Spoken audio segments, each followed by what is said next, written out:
funny, some jokes, and some cringeworthy puns. Yo, we can make it together, people. Trinity Force Podcast. These boys are second to none. Now that's the end of the intro. It's time we begun.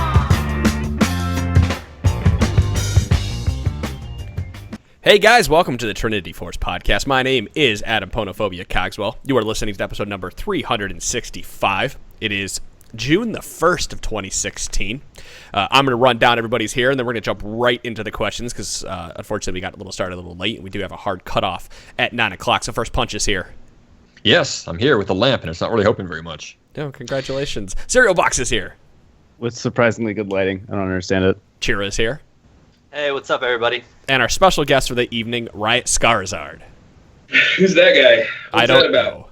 know. I think it's that guy at Riot with the beard. The beautiful Just beard. the The only one. Only one. Yes, The only, the only one. the only one. No, I appreciate it though. Thank you for having me on your esteemed program. Well, after we met at PAX East, I know we had talked about it a little bit, and we had that long 15-minute interview, and I was like, you know what?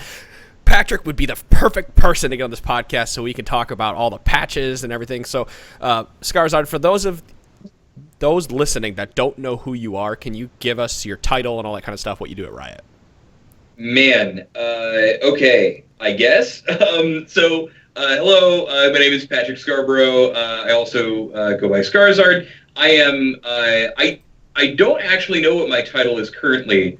It's something, but basically what I work on is I work with the design team and with our communications initiative on a team called Gameplay Communications. I was a designer for about 2.5 years, worked on Champions, reworks, the new map, etc., all sorts of things like that, and kind of realized the need that we could level up our communications, and so I've taken over player-facing communications for our design team. So this means I sit with the guys, I talk with them through all the changes, right? I go to all their meetings, and then when people hate what we do, I let them know, etc., all sorts of things like that. But yeah, I mean, it extends to live streams that we do, podcasts that we do, writing the patch notes, hosting the patch rundown, and all sorts of everything in between. Can we? So do you actually gather feedback from, let's say the forums on your website and I guess Reddit, and then bring that back to the design team? How do you get feedback from the community?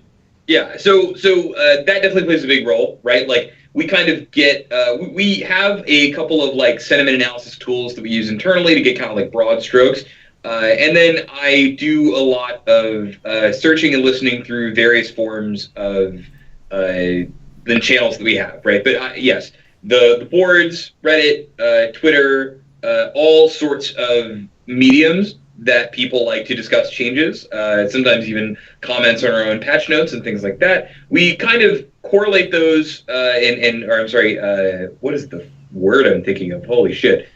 Collect them, I guess? Yeah, whatever. That's what we do. We collect them all together, and we try to draw out key threads, right? Because while it's important to know what a majority is saying, what a minority is saying, right? And kind of assign a metric to a lot of people or not a lot of people are saying this. It's also important to understand what arguments exist out there, right? Because you can have a loud argument that doesn't hold much water, or you can have a smaller group of people who are saying something that makes a lot of sense, right? And we're okay, well, that's something we should try to address, or people that we should try to talk to, because that either runs counter to or in tandem with something that we might be doing. So how often do you guys, when you're reading these Reddit threads, I know we'll just use Reddit and your forums. Your forums are super active with these patch notes and a lot of this patch discussion and whatnot. Usually the first 10, 15, 20 of those comments are, for the 90% of those, it's just basically, the large majority just throwing in their opinion, right? Dynamic queue is a really good Vocal minority. Hot topic. Yeah. The hot topic stuff. The majority of users within that thread, I think, is what we're talking about, right? It's there are, for the most part, you kind of can skim through the top, and then if something seems like it's a really interesting thread, you can kind of go figure it out, right? But yeah, most of the opinions that are out there will rise to the top. Yeah. Yeah, so we've got all those opinions, right? We've waded through like the 90%. Do you have like dedicated people that are out there reading these and writing these notes down and bringing these back to you and your team when it comes to that kind of discussion? Like, lots of people are talking. We won't use Dynamic Key. We'll talk maybe about Echo. Echo is super strong. You have to pick him if you don't know how to play him, and obviously I would love to see he got a nerf the cliff notes for this. 611. But yeah, is there some kind of glyph notes or some kind of process you guys go through besides the internal testing and watching what the numbers say? I'm sorry, process to what end exactly, right? To figure out what is actually the problem. Because let's say... Or the perceived problem. The community says Echo is too strong because he does too much damage, but Riot sees it because he has too much CC. How do you correlate between what the community is saying and what Riot has? Okay, well, so, we can take, again, like, just tracking these conversations. It's not like we're necessarily saying, like, oh, let's take notes, right? Because a lot of these, like, very rarely are they out of nowhere. Right? A lot of times they are like continuations or resurfacing a conversation that we've had about a character from a long time ago, right? Or this is a new chapter in the ongoing conversation of how our players feel about Azir or how our players feel about Nidalee, right? You can kind of track that, right? That's just something that you can kind of learn through listening to what people are saying, not just even in North America, but just kind of globally. But from that, it's important to know and understand what the perception is. So the perception would be that Echo is broken because he does too much damage. I think most people are actually pretty aligned in this one, but for the sake of argument, we'll say that's their perception, right? Now, all that we need to take from that is Echo is a problem. Right? Now, we should validate and do our own analysis on what we think. So maybe we come up and we say, okay, well, we're pretty sure it's tankiness, but let's not just disregard their feelings, right? They keep coming back to it and saying, well, it's his damage. And, well, we'll do a lot of research and testing. We'll kind of validate that, and we'll come back with, well, we think the character needs to do damage. And, in fact, as we came out with this patch, that actually this character won't stop being a tank if we just adjust ratios and we continue doing the base ratio adjustments that we've done over a couple patches now. But we actually need to take away from the ceiling of crowd control that the character can produce. Right? Because for as long as you have AoE 2.25 second stun on your kit, you're just going to want to be a tank, right? Where Damage Echo is actually like, well, I kind of never needed the whole 2.25 seconds to really kill them, right? Like that was kind of the cherry on top. That wasn't really anything I really needed. And there's also actually, while we're on this subject, a little bit of a nuance change here where the shield still lasts the old duration. So AP Echo with the absurd shield scaling gets 0.5 seconds of a little shield after the stun wears off. So you get that little bonus for building damage, right? So anyways, we're saying, okay, let's look at what they're saying to figure out what are problems and validate if they're problems or not. Once we found out it's a problem, let's try to figure out why they think it's a problem, so we'll validate that, right? And if we are kind of right on the money and everyone's in agreement, then cool. We just can kind of go ahead and make the change. And it's when there are issues between the two, right, where maybe everyone thinks it's, a character's tankiness versus their damage or whatever, that we try to say, okay, well, how are we going to communicate this? How are we going to cleanly try to represent our feelings so people know that's why we hit this and not that or something? And sorry, it's like this. It's going to be a big old ramble fest. You signed up for it. I know we did. That's fine. That's wonderful. It actually go ahead. I was going to say, I actually love that you do that. They actually put these changes into context because I think traditionally, a lot of companies, or at least a lot of games that I've played in the past, haven't really explained the thought process in these patch notes. So you would get a lot of patches that would produce anger. I'll use WoW as an example, right? Blizzard didn't always put context into their patch notes. So if they nerfed a class, they brought out the torches, and then they stormed at Blizzard HQ, and they're like, why did you do this? We didn't need this nerf. And I felt like a lot of that could have been quelled if Blizzard just kind of explained what they're doing. So I actually really like that Riot took this approach, and the fact that you're saying, hey, we don't necessarily agree with you, but here's why. Yeah, I think it's, and this is something that I think we had kind of always felt that we needed to do. And, even back in the early days before patch notes are really kind of leveled up to where they are now, we did a lot of these conversations kind of ad hoc and on our forums, on the old boards and things like that. And it was really Chris Tom Pwiff, when he started, who was like, hey, this is the thing I feel really passionate about. let's try to get this to the next level. And that's how, later I would come on to take the mantle of Lich King, and we would, we would kind of push it to the level of where it is today, which is, I can totally understand how other game companies have underestimated the power that patch notes have as a communication tool, right? I mean, some people don't know or don't think that their audience is craving that, and if we're honest, some games really aren't. Like, what's another game? Clash Royale, right? Really, really popular game right now. The people who really care about why the changes were made will go find that where it lives, but for the most part, they just need to know what changed, right? I need to know my huts were nerfed or my barbarian was buffed or whatever the hell, right? But yeah, as you get into games like WoW, I honestly think that Blizzard at the time, because I was a WoW player and I played Death Knight on release and it was really broken and I loved it. And then they were saying things about my character that I thought, I was like, well, that's interesting. I didn't really think that was the problem. And I didn't really have a whole ton to go on, right? And I think they had always viewed at that point, well, our player base doesn't care about that kind of thing. They just care that changes are made, and then they'll go search it out for themselves, when in actuality, they had this hardcore contingency that if they had educated and really spoken to, would have kind of trickled down and kind of made a lot of that get known. They would have kind of advocates. And so I think that's what we realized that we have, is we have your engaged players, your casual players, your hardcore players, but on top of those, we have the people out there, I mean, much like yourselves, right, who are making content based on the changes that are happening into the game,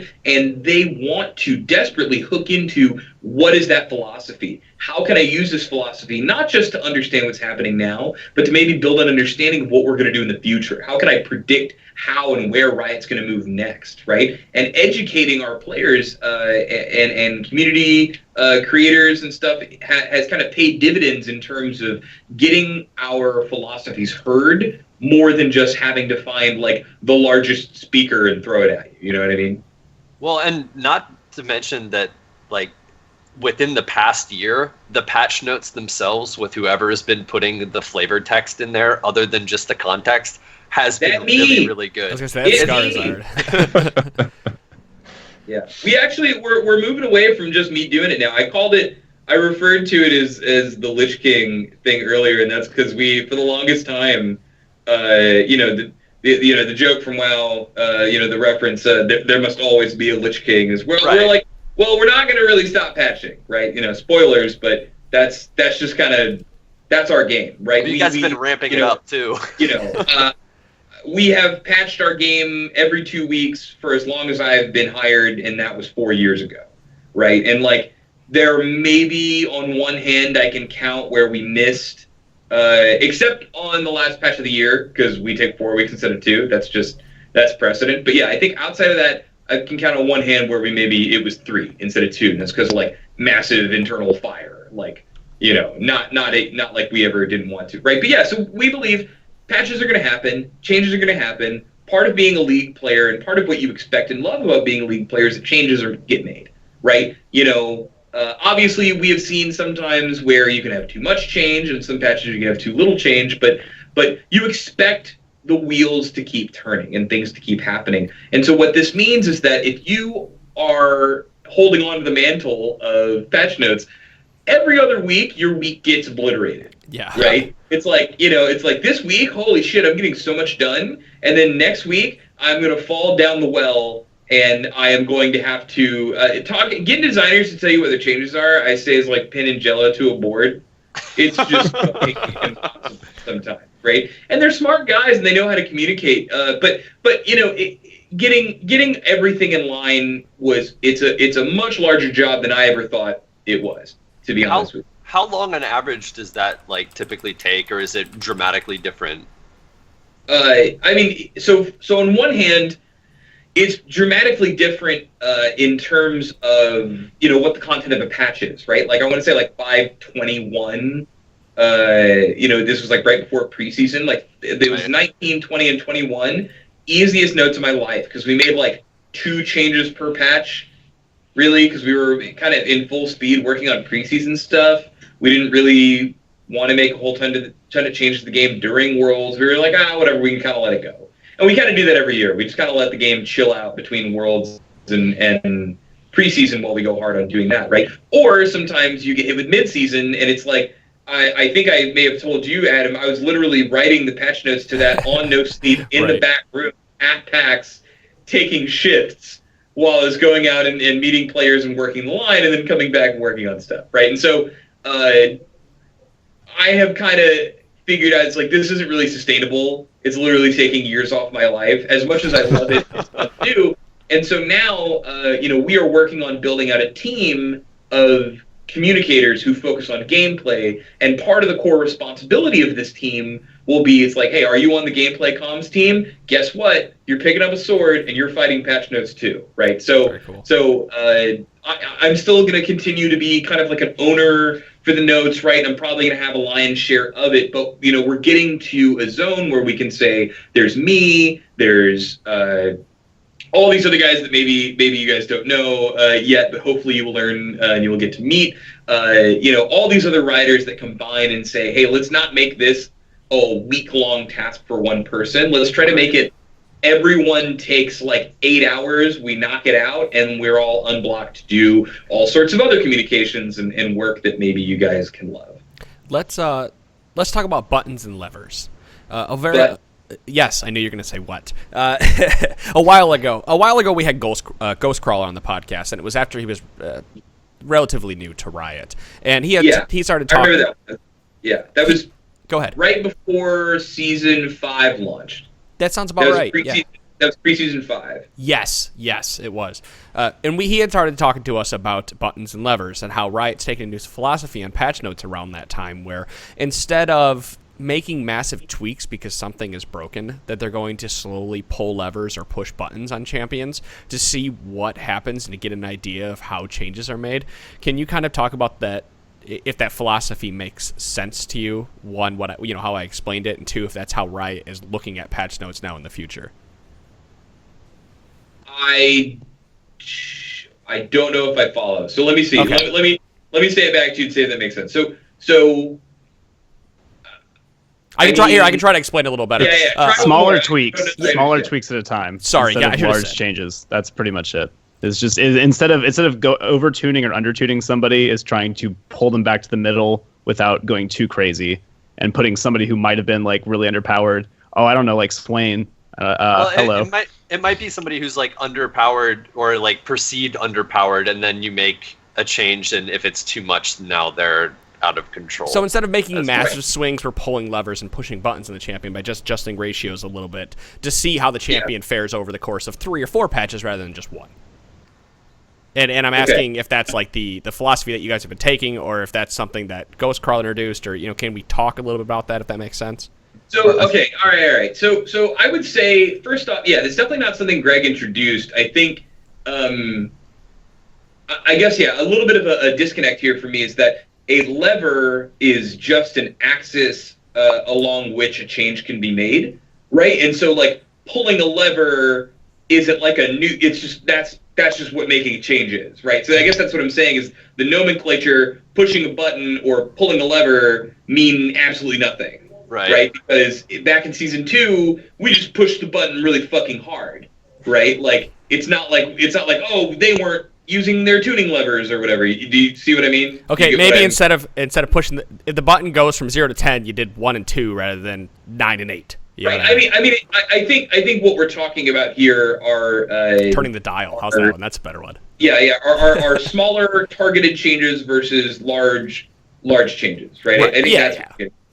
Yeah, I think so. Yeah, so that one isn't a thing that Greg really brought at all, but there's kind of a history behind it, and that's, by the way, I've announced it before. Holy shit! But I'll out myself again. I am the reason that the term Olafing exists. That shit back in Season 2. That's the point. I killed the hell out of that champion. So there it is. That is part of my twisted legacy. But to be honest with you, neither I nor anyone that were in those playtests really thought that would happen. Now, we weren't quite as sophisticated with our understanding of like data tracking at the time. Like we still had win rate reports, right? But I think our understandings of deltas was pretty far off. The only thing that I knew at the time was this character was a problem.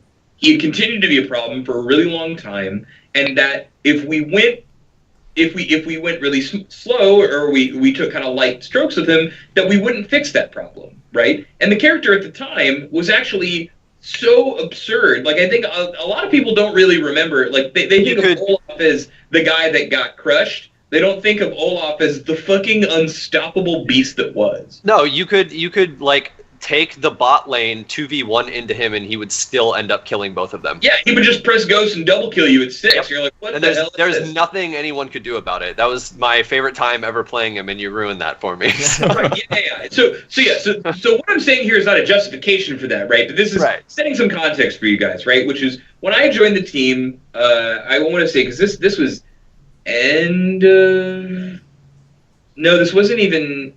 I'm trying to think when this was that Olaf was changed, and I want to say it was during the LCS. It was, because he was such an issue in the 2v1 lanes that like. Right, I want to say this was the first split. So this would be the first half of 2013 is when this change was made. So I'd been on the team for maybe about a year at this point, and one thing that was kind of always a pet peeve of mine, and I was a little hot-headed then too, was like, hey, we keep making these small changes that aren't getting us anywhere. And I personally find it, and still to this day, and I kind of warned the team about it, I think there's a lot of fatigue when you nerf the same character like 4 times in a row. Like, people are just fucking tired of seeing Nidalee in our patch notes, right? Because it's like, oh no, they did a pounce thing, or now her damage is down by like 10 or whatever, right? And it's like, well, yeah, this character still continues to dominate my games, and you kind of lose faith implicitly when you see this, and you're like, well, I don't have a sense that they know what to do, right? And this in some ways is what drove Echoes changes this patch, right? It's like, hey, we are still going to do a little bit of the base ratio thing because we think that makes sense, but we're not just going to keep chipping away at this guy. We're going to take a big chunk off, and we're going to see what happens, right? We're going to show you we're committed to fixing this and changing this on a fundamental level that isn't just kneecap him or take little bits off, right? So that's kind of that thing. So anyways, younger, fiery me was like, I'm going to do something about it. And I certainly did something about Patch it. Patch 3.12, rework of Olaf. Yeah. Well, no. That was what my homie West, Smash Gizmo, did to fix it later. Yeah, that was. Oh wait, was it before that? Yeah, that was fixing the hatchet job that happened to him. Get that? Yeah. And so it's funny. Oh, it was patch 3.01 because it was the no longer passively bonus armor penetration and stuff like that. Yeah. It was because, and I'm so sad. I'm so sorry for him. It's because Wes plays a lot of Olaf. And because he worked in the rework that people stick him with the Olaf thing. I'm like, nah, dog, that was me. That's what's going on. So anyways, yeah. So I certainly fixed the problem. It was a lot stronger than I needed to do, right? But at the time, that was kind of it was almost my frustrations with us as a team not really committing to solving problems, right? And so while I think we all kind of agreed at the time that went too far, that kind of started to trend a little bit for us on the team, which was like, hey, if we know there's a problem, let's do what we need to do to fix it. And then let's come back later and let's clean it back up. And I think at the time, again, just the way that we were structured and the way that we were taking on tasks, is we were just gut punching a lot of things, or in many cases probably just going a little 10% harder than we needed to, right? Like, not even dramatic, but definitely bigger than what was called for. Cutting champions legs off at the knees. Right. Yeah. But then we would take the same approach to other characters on the other end of the spectrum, right? We'd be like, hey, this character is really bad. Let's do the thing that we know will fix it. Let's solve problems, right? We became about solving problems, and what that created was twofold, right? One, we didn't really have enough time to go back and revisit the problems that we were creating, right? Olaf is an example, right? You see 3.01 versus 3.12, right? That's when that happened, where if you look at Swain, 6.9, loses a bunch of win rate. Then 6.10 gains a shitload of win rate. The god. Right? Then 6.11, he's probably going to go right back towards the middle, right? That's 3 patches. We're not afraid anymore to go take the reins and actually do what we need to do to solve it on a patch-by-patch cadence, where I think back then, right, so yeah, anyways, super rambling, but yeah, so one thing was we were not good enough at solving the problems that we were creating, and 2, it created this like really almost like incredibly tumultuous environment for players, right? It was like, well, one patch my character's good, and then the next patch they're bad. And I think you guys know this. I think you guys talk about this a lot. But just because you see a character in the patch notes does not mean they are the only people that are changed, right? If every mage in the game gets buffed, Kassadin's better, right? If every tank in the game gets buffed, Fiora is better. Like even those things, these characters who are kind of like dependent on certain landscapes or certain environments to be considered good or bad, we're also just thrown into chaos, right? So that was the Season 2, Season 3 era getting shit done. Is we got shit done, some of it was crazy, but it created this thing that we ultimately didn't like, right? So then, I think in Season 4, we were like, well, let's try to go 180 from that. And you'll kind of see a trend as I continue breaking things down to you and how we get today, which is we tend to have pretty harsh reactions to things, at least on the balance team. In terms of, okay, we were like, hey, we did that for a while. Now Season 4, let's kind of take things slow. And this was when I moved off to go work on the new map. So I was off the team at this point, and what we were doing at this stage of the game was we were kind of losing trust. We were building it and losing it on new axes, right? Which was, there were things like Kassadin and Riven, where I think the big ones that I remember from this time period, which were like pro and normal play problems respectively for like half a year, like a really insanely long time, right? And we basically went from one-shotting every problem that we came across, good or bad, to taking far too long to deliberate on these really, really, really big problems. And so that brings us to Season 5. That's where you kind of get to this little interview that you're talking about with Greg, and we kind of have some new leadership on the team. We have a guy, he's still around here, he's on a different team, his name is Andrew Brownell. He was the product owner for the maps team that I was on when we made SRU. He's very by the books. He's very strict in terms of timing and timelines and documenting. And I was excited to have him on the team. I was like, oh man, cool. We're going to have this guy. We're, no longer are we going to be slow as hell and dragging our feet. This is going to be the new hotness. And what we found was that taking a super, super measured approach to balance doesn't really do things either, right? And so the Season 5 dilemma, as it were, was that we kind of looked at the top and then we would look at the bottom, right? We said, okay, what are the top 6 characters that are just insane right now? And then what are the characters at the bottom that really kind of suck? And then let's try to give very targeted, direct, usually kind of smaller changes to kind of nudge those along, right? And so I think we all felt like it was in the right direction to take that, and that's what led us today. But that problem with that execution is, well, now we have all these characters in the middle that don't really get looked at, right? It's like, okay, cool, Galio will get buffs, and what was insane at the top of the list is we'll be like, God, I'm trying to think. It's only 1 year ago, but it feels like it takes forever. It all blends in together because I'm still stuck in Renekton from the Renekton. I know, yeah. So let's say Rise. Let's say, because Rise is always a problem. There was, Rise perma-rooting everyone, right? And you're like, Rise immediately gets hit. Galio gets buffs. And then you're like, Varus. And you're like, well, he's not performing so badly that he's on our bottom bottom like 25%, but he's not really kicking so much ass. He's in the top 25%. And so for all intents and purposes, if you buy the argument that League is a game that should be balanced by the 50%, then what that really means is you have a collection of characters that just kind of sit around in the middle, aren't ever really getting any love. Players kind of almost forget they're there. You don't really have any incentives to feel like you should play them, or that there's any benefits, or that their gameplay's evolving. They just kind of chill.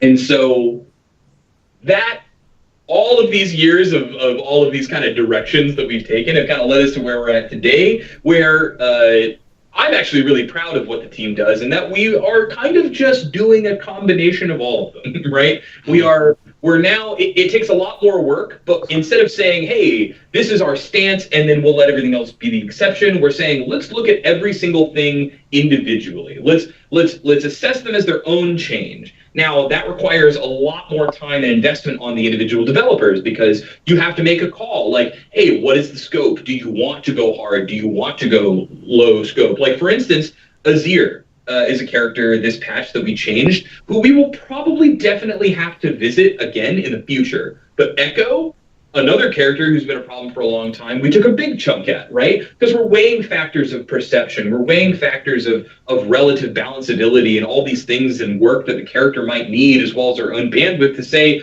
when is it okay to go hard? When is it okay to go soft? What are you trying to validate? What are we actively looking for, right? Like in Azir's case, it's like, well, we just buffed a shitload of other mages. He's still really, really good, so we do want to nerf him. But it's possible that like Syndra or something else just comes and fucking mauls him, right? Like it's possible that Azir gets taken care of by all of the other systemic changes to mages, right? However, Echo is something that we know it's like, well, we just got to pop him in the mouth. Like we got to actually take that guy down, because if we don't, the systems aren't contributing to him being moved down. Because he's already an outlier to what else is going on. Exactly, right? Yep. So that's kind of a thing where, I think all of us envision a world where Azir probably a couple months down the line, maybe even just 2 months, comes back to being in the spotlight again as like a top tier character. And it's possible it's next patch. It's possible that these don't actually have any impact. However, we also are kind of anticipating that, like, hey, people are playing a lot of different characters, right?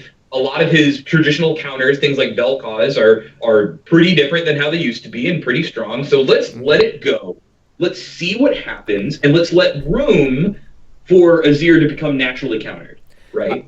Where if we took the same stance of Echo, we do that for another couple months, and then everyone hates us. So I like the stance you guys are taking as well, though, with this, is that, like, you just said Vel'Koz naturally counters Azir. There's some Vel'Koz changes in there, but, like, you need to put that little bit of context into the patch notes, for example, kind of like what was it, last patch? Hey, guys, max Q on Swain, because everyone was still trying to max E, right? That in itself was so huge, because, I mean, people tend not to go and do, like, either they don't look at patch notes, hopefully they do, or hopefully they listen to something like us or anyone else who's bringing up whatever changes are going on, so they get a little bit of context. But now that you guys are doing that's awesome, because if somebody just went out and like, oh, they changed Swain up, I'm going to play Swain, but the way you used to play him is you would always max E, and they didn't adapt with the times, they're a detriment to their team, and they're going to be like, wow, this champion's not as good as I thought, when realistically they're way stronger than anyone imagined.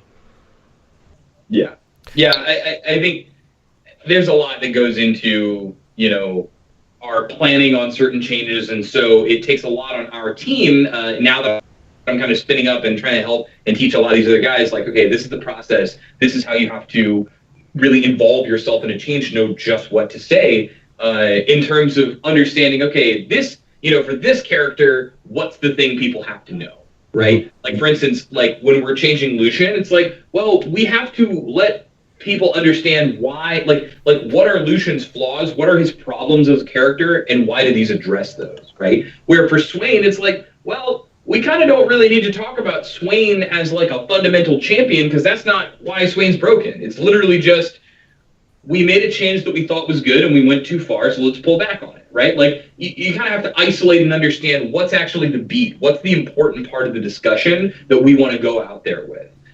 Because we want to be clear in our intentions, but we also want to be considerate of the ongoing conversations that players are having.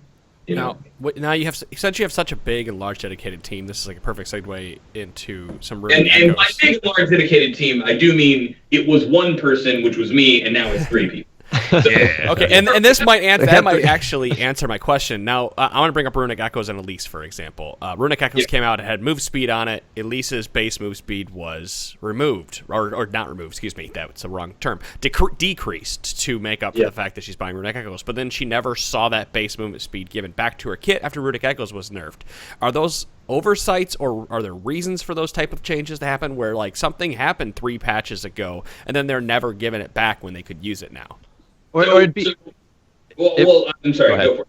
No, it was going to be like that. It's the same sort of thing with like Udyr, knowing that Udyr used to be like such a crazy problem, but then, they end up taking, or at least nerfing both items that were making him really, really strong. He ate a bunch of nerfs in between that. And so like he basically got doubly nerfed for it. Yeah. So this, I'm glad that you brought up Udyr because we're going to bring up Udyr anyways. So Udyr was just fucking bananas, right? Yeah. I'm just going to tell you the truth here. Runic Echoes did not make Udyr strong. He's been strong for a very long time. He was just dumb, right? Yep. And that was the thing is that we found it was like Runic Echoes Udyr was the strongest Udyr, but like Warrior Tiger Udyr was still stronger than all the other ones, right? You're like, what the hell? You're like, and so that's the thing is we're saying, okay, hey, Runic Echoes as an item is just broken.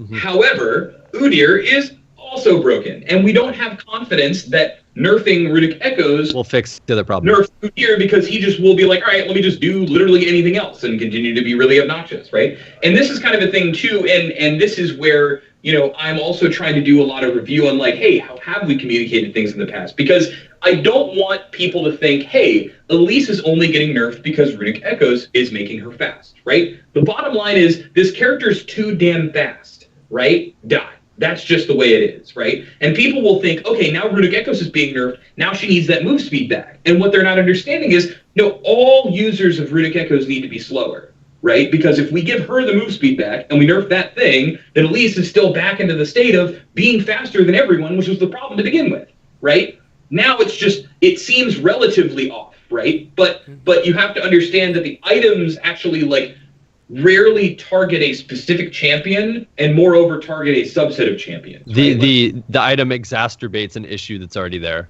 Yes. And so that is the thing where we have to change the item because it's like, well, yeah, I don't know, man, fucking Nautilus and Hecarim buy it, right? You're like, that's when you know we're off the rails because they're just like, well, moving hella fast and getting 100 extra base damage is way better than whatever the else I could get, right? You're like, okay, oops, sorry, item's crazy, let's pull it back on it, right? But even in that world where it is, it's like, okay, well, within those confines, it's like, well, Elise just is like not a balanceable champion when she moves that fast, right? And I think, we've seen Swiftness Boots eat repeated nerfs too, because I think the beginning of the season was the first actual time that I think anyone around here was starting to feel like mobility creep was an actual problem. And it's funny because throughout the years, people have presented this argument of mobility creep as like, oh, it's tied to dashes. And it's like, hell no, it's not.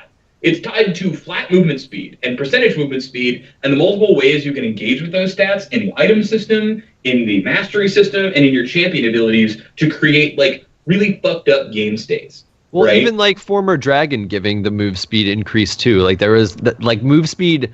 We used to have Dom used to be on our show, and he was always one of the big proponents of, hey, move speed is like worth more than almost any other stat because like the ability to engage or escape or to do anything is so huge. Like the more of that's around, that becomes an issue, especially on people that are already fast.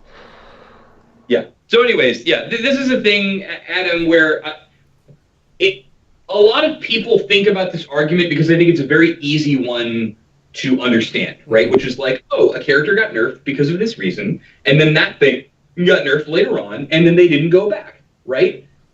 And it's hard because I can't expect people to give us the benefit of the doubt or the faith that we're actually that like, no, that's just kind of what needs to be done. That's just how the game works, right? Like there was a time when we were like, okay, Jax is really crazy, right? And he was. And people thought that Rageblade was crazy, but all of our data showed that Rageblade wasn't shit, right? Rageblade was a strong and powerful item, and yet there were only ever like 2 users of Rageblade that posted incredible win rates. Most people barely moved because it just took the place of another really strong item in their inventory, right? It was like, oh, if you were like a Bork Triforce user, you're now like a Rageblade Triforce Rageblade user, right? Like it kind of is 1 for 1 in a lot of cases. And so we changed Jax, right? However, what we found was, well, we know Blade hasn't been doing that well. And then with preseason, or mid-season rather, when we changed Rageblade, it's like, okay, now this guy legitimately does need help.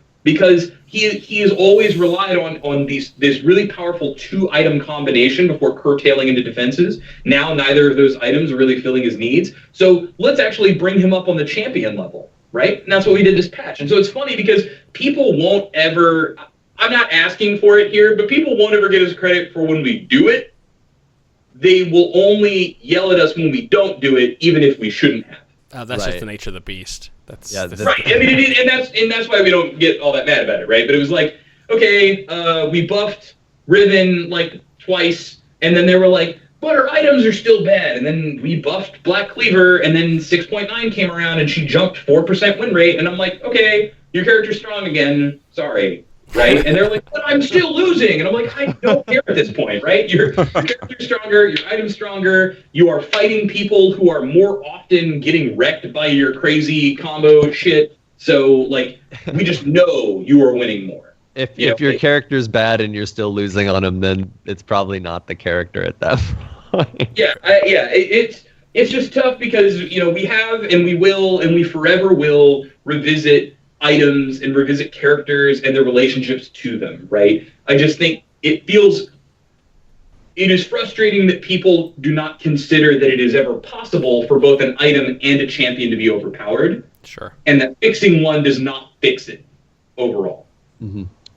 On the topic of going back to revisit champions, and this kind of ties into the middle of the road champion you were talking about earlier, how you would look at the top and the bottom, but now you kind of want to look in between.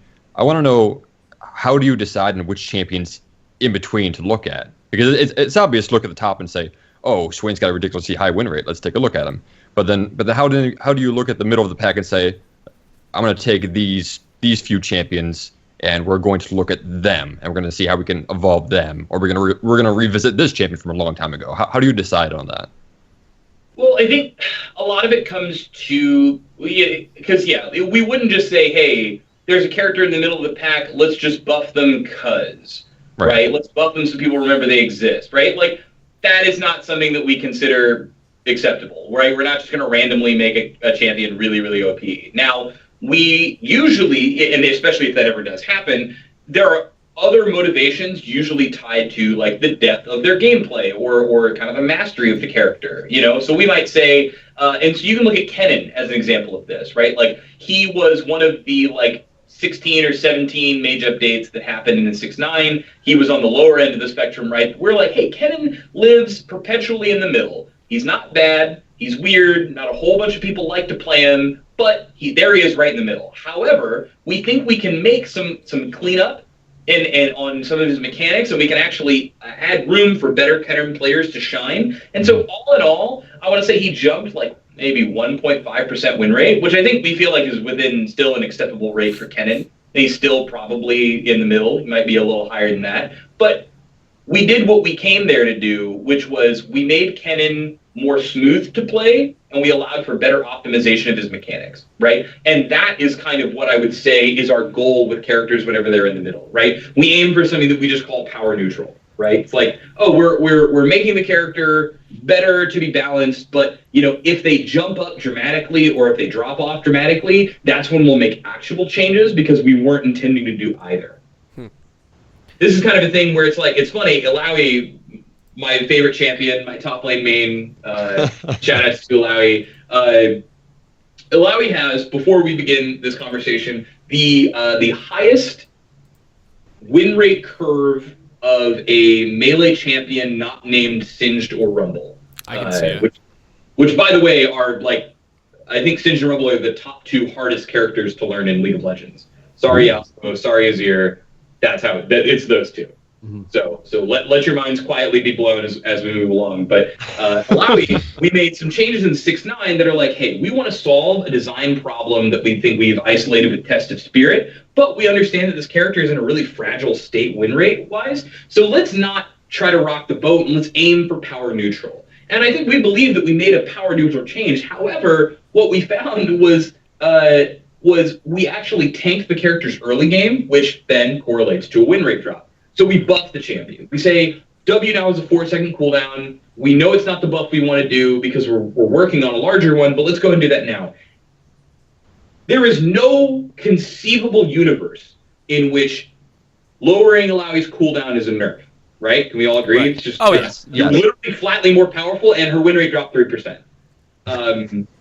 Well, we talked about that. I was actually going to bring up Illaoi too on this because I looked at these changes, and at last patch discussion we said, all right, you can max E second on Alawi now because you have a flat 4-second cooldown of W. You don't really gain a ton of damage across the board, and it's a straight buff. By the way, you were always supposed to. You were always supposed to max E. This is kind of saying, hey, fucking do it. What Stop. is it? Is it MacNoon? I think it is. Somebody plays a max E Alawi. Yeah, that's MacNoon. Top lane and has like an absurd win rate with her right now. Yeah, because it's just how you... Bro, I'm out here. That's what I'm trying to tell people. And they're like, whatever, man, you don't know. And I'm like, okay, whatever, I'm out. But right, so we flatly buff the champion and the win rate goes down. Right? And you're like, what the hell happened? And what we found, and this happens sometimes, is that buff makes people play the champion who are terrible at the champion. Yeah. Yeah. And then they cause the win rate to go down. And so usually if you're ever seeing that, it actually continues to show off how complex and hard the character actually is. And it's hard. You'll never win this argument with people because they think that Yasuo, Zed, Azir, these are the hardest champions in the game. And you tell them, no, it's Singed and it's Rumble. It's these like kind of awkward melee champions that have to play this really unique game to what other characters are trained to do. And they're like, no, you're wrong. Right. But that kind of puts it right there. And so because we had intended this to be a power neutral change, and we found that we had lowered a character's actual power, and then players were still struggling once we made it stronger, that's when we're like, okay, let's buff the champion for real now. And so if you're a player, you're like, well, she got changes in 6.9, 6.10, and 6.11, right? You're like, what the hell? Why are they trying to buff my character? But you have to understand,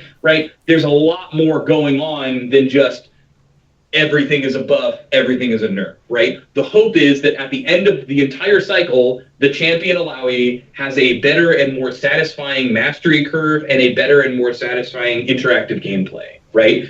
Where she ends up, buffed or not, was not our intent, right? And the only fact that she's receiving power positive changes is because we actually went too far. You get what I mean? Mm-hmm.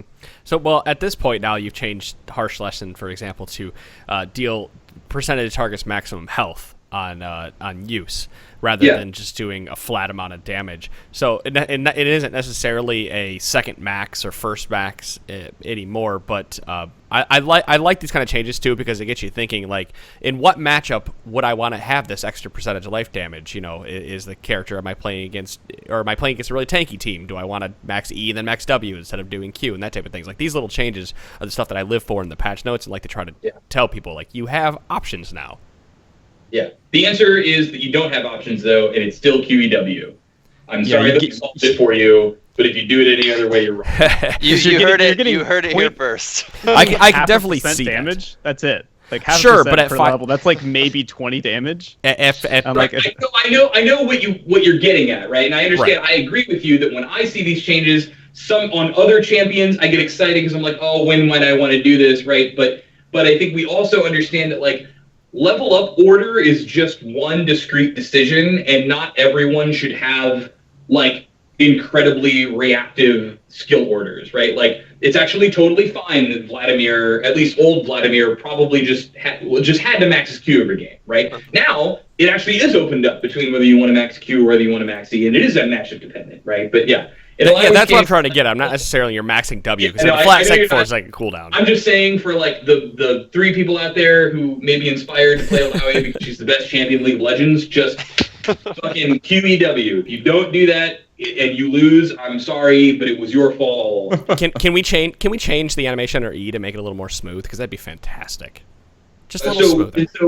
And so by change the animation so it will be more smooth, you mean can we remove the cast time? No, that's not what I'm asking. That's kind of what I'm hearing. See, this won't matter because he'll still miss it. The animation we can make that will make it more smooth because it will still maintain all of the properties of the spell that it has. It just needs to look better. I just think it looks. I mean, I love it. Can we just make this more powerful? I didn't ask to make it more powerful. I just asked if we could make it look smoother when it comes out because it just looks awkward compared to all the rest of the way her abilities work. Because it's buddy, we got 130 other characters, so you can go find one to play. But I have you on the podcast, and I can ask you these questions, so I'm going to take the opportunity. That's what I ask when it comes down to it. I think if we actually felt like her animation sucked, I think that's a reasonable ask. But when people are like, I don't like the way she looks. I'm like, cool, go, I don't know, something else. Oh, no. Okay. Congratulations, there's a lot of options. We have like 4 minutes left for your hard cutoff. I have one last question that I need you to. It's half an hour. I'm sorry. Oh, okay. Well, I have one last question, and I'll open up to everybody Go else. for Then. it. Oh, no, I didn't mean I didn't mean that to like shut you down. Oh no, I figured you had a hard cutoff. You're running out of all here. the air in the room. What do you got? Hit me. Okay. Back in, what was it, end of January, you and I had a discussion in a room, face-to-face, Yes. about Frozen Mallet. And you actually opened my eyes a little bit to the item. I am a very strong... I hate Frozen Mallet. I hate the item. Anyway. Yeah. And we talked about it. We both came to an agreement at the end. But I would like for you to explain your thought process behind having types of items like Frozen Mallet in the game, if you can recall our conversation.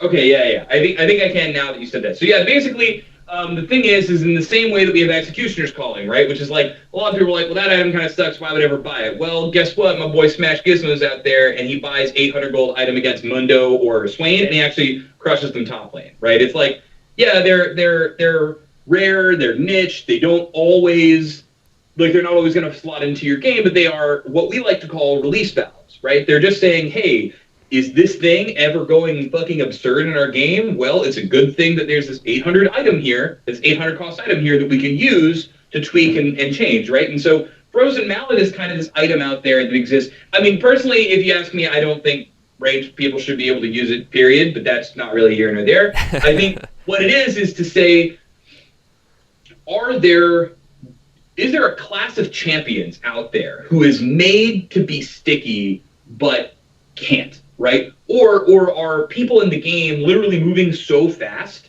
that we can't stop them, right? Well, this item exists called Frozen Mallet, and yes, Darius, you might have to flash to basic attack them, but once you've done that, they are not getting away, right? And that's kind of the thing that we get to say is like, yeah, in 95% of your games, Frozen Mallet is not going to be the right answer, right? But there are those 5% of games where your Gnar picks up a Frozen Mallet, and you win the game. Because no one on that enemy team in that exact combination of their spells and their items can handle it, right? And I think a lot more people are kind of getting to understand, like, Banner of Command was an item that people thought sucked for a really long time. Zerat Portal was an item that people thought sucked, and with almost no changes to it, at least near the time of its being considered useful, right? People were just like, oh, let me find the situation that it's good in. Turns out, that was actually much more broadly applicable than people had originally thought, right? That situation that was good in top out of jungle as a support item by it was good in all these things. So in the end, it just comes down to saying that the item system does not exist to just say only good things go here, right? It's actually a diverse ecosystem that says, like right when the Zeal items came out, it was like only Rapid Fire Cannon was good, and now we're in a world where they're all good. They all do different things, and you actually want different combinations of the four for different purposes, right? And that can only happen because we create these items with these different identities in mind. So yeah, Frozen Mallet, not an item we can ever make an every game item, but we hope that it is good in the situations where you want it, and if ever we find that that it is not fulfilling its purpose, then we'll probably try to sharpen it a little bit in that case, but that's why shit like Giant Slayer and Executioner's Calling and all that shit exists. You should have said make it cooler because you can't, or cooler because you can't. Because you can't sharpen a hammer. Try. Watch me, Adam. I'll sharpen Gonna shine it up real nice. Yeah. Okay. I gotta go. It was cool talking to you guys. Goodbye forever. Thank you very much, Patrick. Thank you so much for coming on the show. Yes, thank you so much. All right, so that was it. He had to run right out of here at 6 o'clock, guys. I hope you really enjoyed the episode with Scarizard on it. I think we all enjoyed his insight into patch notes and the ideas of the game. As Sean kind of stands there and has a stilly grin on his face. No, he's a good dude. If you ever need anybody to talk a lot, Scarizard's your boy. By the way, he does have open DMs, and it was something I wanted to ask him about, but Shouldn't be telling people that. No, it's right in his profile. It says open DMs, I know. send me a message anytime. So if you want to bitch at him about anything that you heard on this podcast, you can go find him at Riot Scarizard. That abrupt ending to that show is also the abrupt ending to this podcast, guys. I hope you, again, really enjoyed that and have been enjoying what we have been producing. And patch 6.11, I think we're just going to come back Monday and just kind of like do a super quick rundown of like a TLDR version of it. I don't think we're going to go over it hardcore because you more or less got the TLDR version of it through Scarizard tonight. You know, he said, Echo's not as good.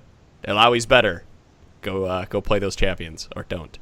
So we're going to have like a 5-minute podcast. Well, I'll have other topics of discussion because we'll likely figure chat. stuff out. Shit, we should have asked him what his favorite removed item was. It would have harkened back to Monday's episode. Yeah, intervening locket. Probably. Favorite or most hated? I think you might have a most hated. That could be both. Judging of how he Intervening reacted locket to could Olaf. be both answers very easily. All right, guys, that was episode number 365 of the Trinity Force podcast. Apologize, Siri Box, for cutting you off, but we are going to cut this podcast. Doesn't as matter. well. No one wants to hear you guys. See ya. Peace. See you guys. See ya. Fuck you.